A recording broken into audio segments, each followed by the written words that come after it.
Vamos para mais um cafezinho e vamos de design de código, falar de token, JWT e qualquer coisa que seja aí. Vamos lá, e esse cafezinho é resposta a comentários, vamos lá? Esse cafezinho é motivado pelo comentário do Sasaki Kojiro Engineer, um engenheiro Sasaki Koziko aí, né?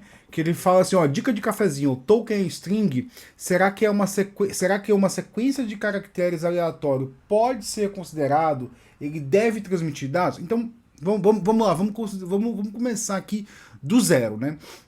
O que é um token, né? Um token, assim, normalmente é... se você pegar ali, você tem alguns processos como de tokenização, né? O que é a tokenização? Você vai quebrar aquele string em tokens, né? Em tokens que podem ser compreendidos. Então, assim, o token, sim, ele sempre tem dados e ele nunca é aleatório. Por mais que ele seja aleatório, vamos lá, eu quero gerar um UUID aqui, um token único que vai identificar alguma coisa, ele sempre tem um objetivo. O objetivo é identificar alguma coisa, né? E nesse ponto eu defendo que assim, não, o token você nunca deve considerar uma string a genérica aí, né? A gente tem esse costume de achar que os dados, né, os tipos primitivos, eles podem ser considerados úteis, né? Eles são úteis, né? Mas assim, eles têm que ser encapsulados numa lógica. Vamos pensar assim, um token ele é uma string? Não, que assim, um string é basicamente uma mera cadeia de caracteres. Quando eu coloco ali uma informação que ela tem alguma estrutura interna, talvez ali ele seja internamente uma string. Por quê? É a forma que eu uso para armazenar ou transmitir aquele dado. Porém, assim, se você considerar uma aplicação, se eu considero aquilo apenas uma string, o que está acontecendo, né? A maneira que eu extraio informação daquilo vai estar disperso em todo o código, o que é muito ruim. É extremamente ruim. Ou, de outra forma, assim, eu coloco aquilo apenas como string, eu não consigo identificar realmente o que é aquilo, né? E aí, assim, eu vou dar duas dicas de design de código para a gente usar quando a gente está falando de token, né? A primeira é quando assim, aquele token ali, e eu estou usando uma palavra token, não uma mega string, né? Uma string eu posso considerar um texto ali, eu posso considerar meu nome, uma string tipo Vitor Osório, né? E mesmo que seja meu nome, aí vai entrar no segundo tipo, né? Eu consigo extrair informações ali e passar uma interface para o sistema daquela string, né? Então assim, se o token ele for aleatório, é o primeiro tipo, um token aleatório que eu uso para identificar dados, né? Então, assim, o ideal seria que você criasse ali uma interface, né? Ou tipo, uma classe ali que diga assim, olha, essa string aqui, ele é do tipo tal. Você só compara essa string tal com string do tipo tal. Ou seja, você encapsula aquela string numa classe, sei lá, identificador tal coisa, né? Ou, por exemplo, eu creio que o MongoDB ele usa isso internamente. Por quê? Você cria ali um Object ID, né? E aí eu digo que Object ID é igual a Object ID, né? E aquele Object ID, obviamente, ali ele tem uns 3, 4 valores internos, mas ele é o quê? Ele é representado por uma string, observa? Ele é um número aleatório que ele é representado por uma string, né? Então, a string ele sempre é uma forma de representação. Então, mesmo que você gere ali uma coisa aleatória, vamos aqui, ó, o Object ID do Mongo, ele é aparentemente aleatório, né? Se não me engano, tem a ID de instância e outra coisa lá, né? E timestamp. O UUID ele tem timestamp, então eu posso pegar aquela string ali e transformar ela em outro valor, né? Mas assim, por mais que ele aparenta ser ele é representado por uma string, né? Então assim, esse estado aleatório eu posso ler ou escrever ele em string, né? Eu uso aquele ali com uma certa finalidade. Então assim, para o meu sistema, se eu usar ele como um string, eu estou perdendo informação. Eu estou perdendo informação, perdendo complexidade, porque todo o código que eu poderia usar para parsear, para transformar, para comparar aqueles tokens ali, está disperso no meu código, né? E aí é muito comum, o que a gente vê com isso? Um monte de helper, né? Assim, os códigos que eu trabalho tem muito helper, e eu voltei de férias ontem, assim, não lidei com helper ainda, mas eu vou ter que lidar com helper, porque os caras fazem muito helper. E o helper é um sinal de lógica dispersa, de falta de coesão no código. Então, assim, o que é a coesão? É quando todo o código referente a um caso de uso, não, a uma funcionalidade não está junta, né? Está junta, né? Quando tem coesão, todo o código referente à funcionalidade está junta. Quando não tem coesão, ela está dispersa no código. Então, assim, os helpers, eles são sinais de falta de coesão no meu código. Então, se você tem um helper ali, primeiro que o nome helper é muito ruim, extremamente ruim. Muito ruim, muito. Imagina você ter na sua empresa um cara que tem um cargo de ajudador. E ele faz o quê? Ele ajuda quem? Ele ajuda a galera ali do TI, ou não, ajuda a galera da faxina. Ele não tem uma função específica, né? Se ele tivesse uma função, a gente saberia dar nome à função. Por isso que eu defendo muito assim, quando a gente vai desenhar código, a gente tem que dar responsabilidades para as classes. Fala, ó, essa classe tem responsabilidade. E eu tô falando de classe aqui, mas assim, considere Java, considere JavaScript, Rust, qualquer coisa que seja, assim, você vai ter as mesmas, você vai ter a mesma questão, assim, você vai ter responsabilidades, você vai ter contextos, né, eu vou até usar esse namespace, eu vou usar esse nome que parece mais, não muito do Java, né. Mas voltando aqui, né, então assim, se você tem ali um token que ele é aleatório, bota ele numa classe, diz assim, ó, isso aqui é o ID tal coisa, ou o ID interno aqui, que eu uso o quê? Para correlacionar. E aí você já dá classe, dá funções para ele. Você pode dizer assim, ó, esse ID é igual a esse, ou esse ID é maior do que... Às vezes você tem um aleatório ali que ele tem um caráter sequencial. Eu faço muito isso, né? Quando eu tenho que fazer alguma coisa aleatória, eu sempre boto um token inicial, um traço e ali um número aleatório, e aí eu reuso eles e para ficar o quê? Para até às vezes ter um caráter comparativo ali entre os dois, né? Tipo, eu uso muito isso, né? Ou eu uso tokens aleatórios que eles não são aleatórios, por exemplo. Isso é muito comum em sistemas distribuídos, né? Você pegar o Kafka faz isso às vezes, né?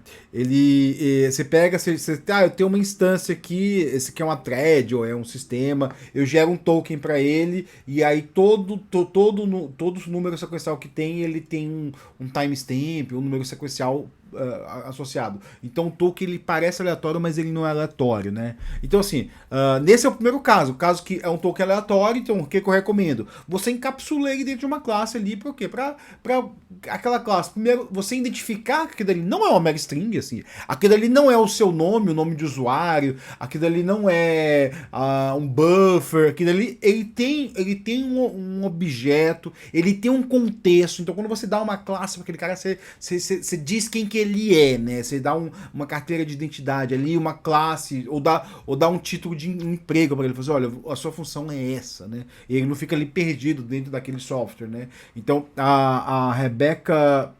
agora, Wister, deixa eu ver aqui, ó. Design by responsibility. The design driven by responsibility.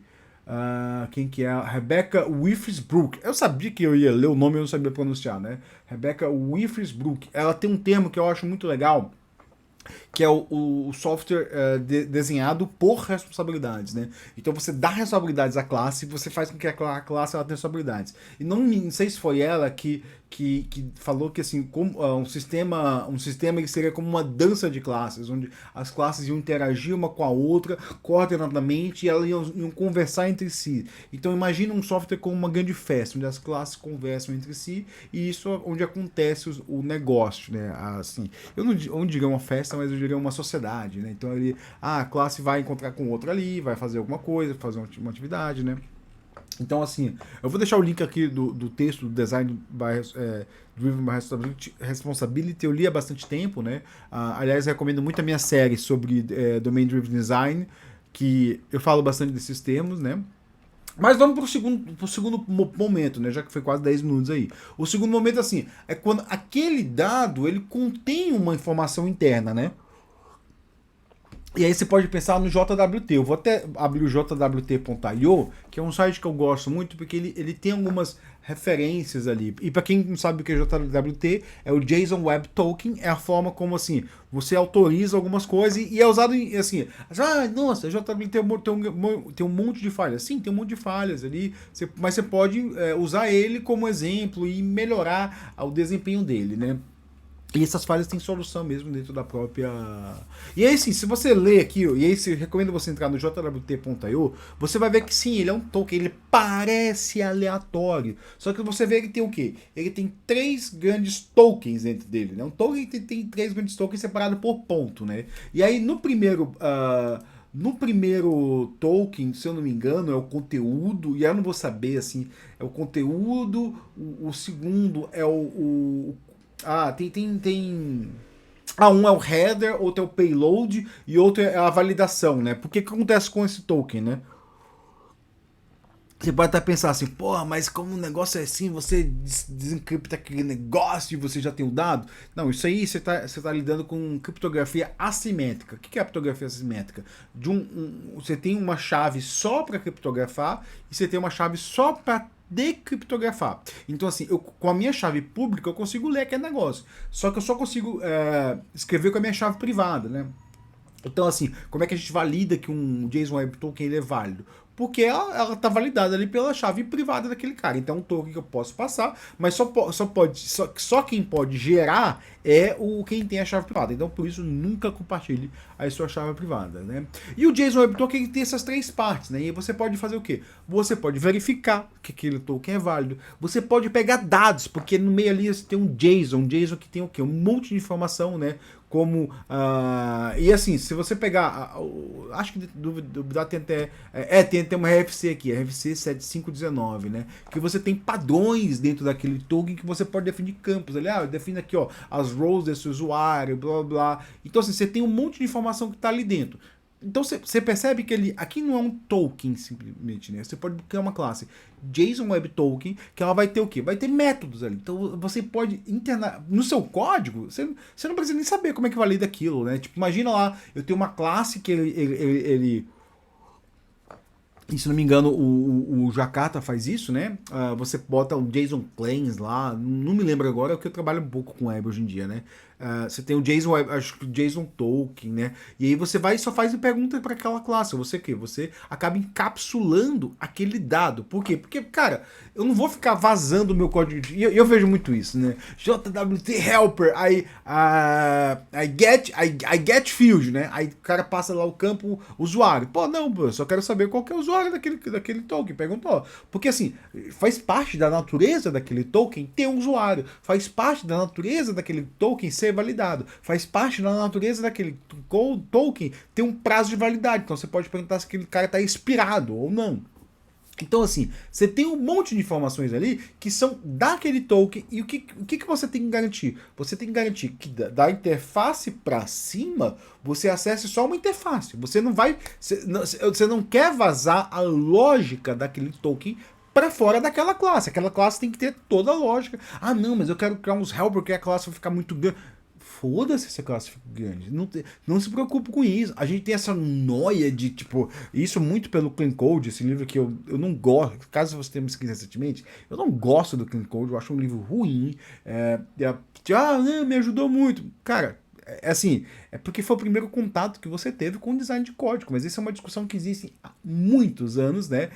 E eu citei aqui a Rebecca Witherspoon, né? Ela foi uma das pessoas que cunhou o negócio ali do Solid, né? Às vezes a gente dá crédito para aquele indivíduo lá que escreveu o Clean Code, mas tudo que ele fez foi pegar as discussões e juntar num anagrama lá, numas 5 letrinhas para fazer fácil decorar. É tudo, o mérito dele é só isso, aquela discussão. Se você pegar o Solid e for ler, cada letrinha é um autor e a Rebeca vai estar lá no meio, tá? Que é uma mulher ali que lidera até hoje os eventos de design patterns, né?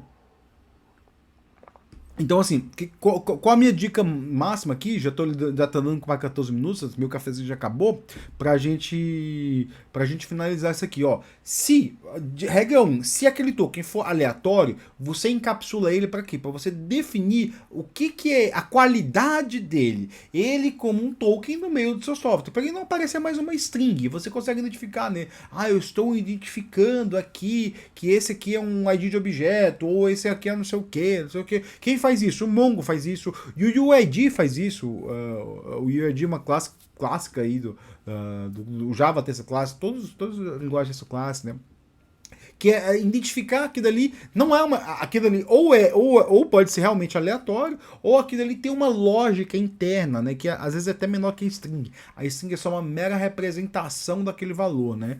E se aquilo ali tiver alguma lógica interna, tiver dados internos, dados foram armazenados, aquilo ali ele tem que ser isolado por uma interface onde o quê? Eu garanto que dentro da classe vai ter toda aquela lógica, aquela classe pode ser grande que for, desde que ela seja organizada através da interface. Por quê? Porque o código, ele não tem que saber que aquilo ali ele não vai perguntar ali, me faz o decode desse token. Não, ele só vai pegar assim, ó, eu quero o usuário daquele code, eu quero saber se aquele token, desculpa, eu quero o usuário daquele token, eu quero saber se aquele token está esperado, eu quero os roles que estão definidos dentro daquele token, porque roles, né, os papéis, né, ou você pode fazer até melhor, né? Você pega ali, para acessar essa interface aqui, eu preciso que o usuário seja de mim, né? E aí eu pergunto para aquele token, ó, você contém esse role? Isso é até melhor, porque isso aí é uma regra que eu tava até pensando em falar nesse cafezinho, mas eu acabei divergindo um pouco, que é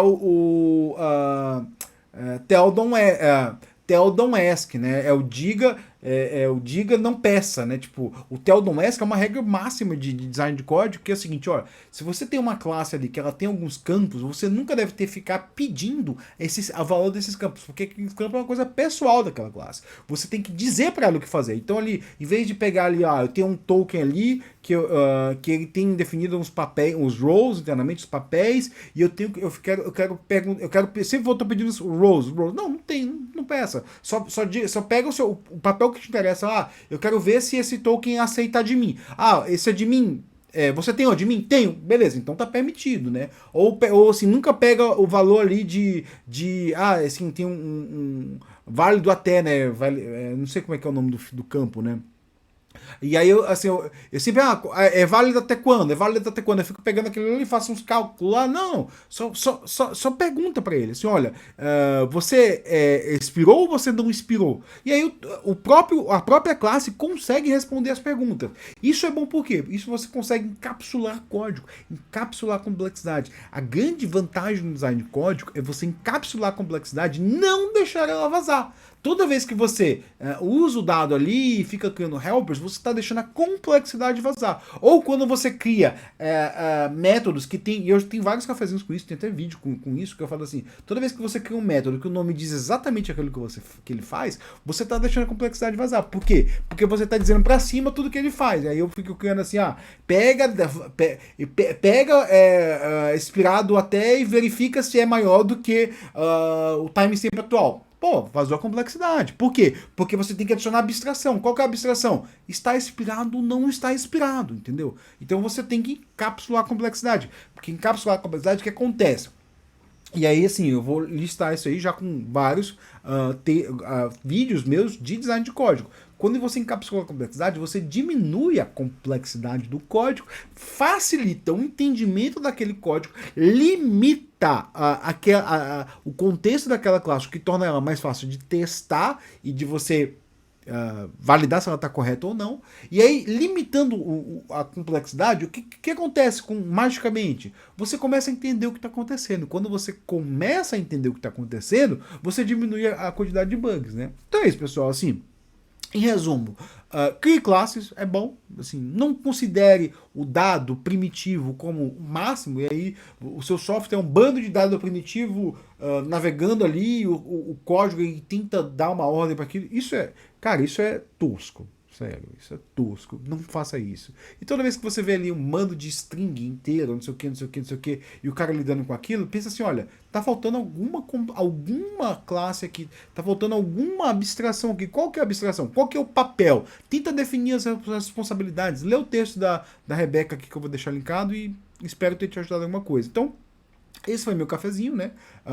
Sim, gosto de falar de design de código, então me mandem mais perguntas aí. Gostei bastante do tema aí, tipo token, né? Se o token é uma mega string ou não é uma mega string. Eu espero ter te ajudado em alguma coisa, então dá o seu like, comenta, né? Comenta é muito importante, que ajuda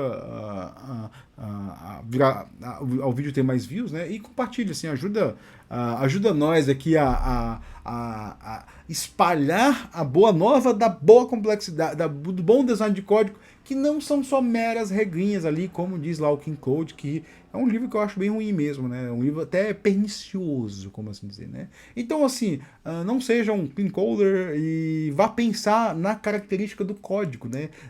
Não são 5 regras que vão te dizer, não são 5 letrinhas que vão te dizer o que se um código é bom. É o seu código que vai te dizer se ele é bom ou não. Valeu, pessoal, muito obrigado e bom dia para vocês.